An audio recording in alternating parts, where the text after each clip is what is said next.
Hi everyone! I'm here again, your workout buddy din. So, ang workout natin today ay para sa ating puso na malaki. Ayan guys, after birthday natin maiiwasan ang magkaroon ng malaking puso. Kung chubby-chubby ka naman at ayaw mo ng iyong malaking puso, ayan, tara't samahan akong mag-workout. Siyempre first, kailangan muna natin mag-stretching or warm up para naman hindi mabigla ang ating mga muscles. So, tara, let's go!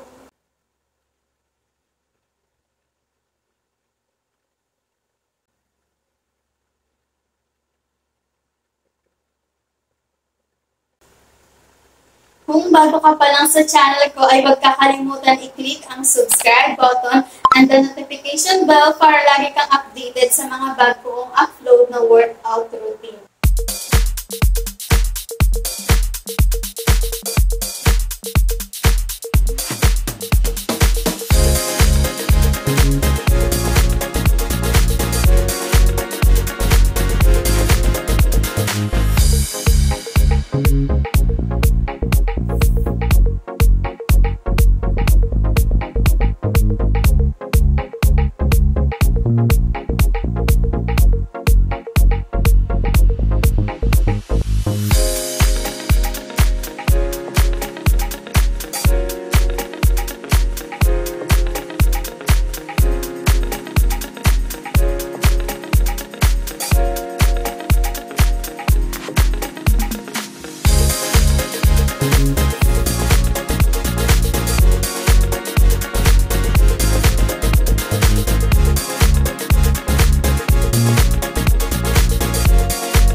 All for today's video. Maraming salamat po sa panonood. See you on my next video. Bye!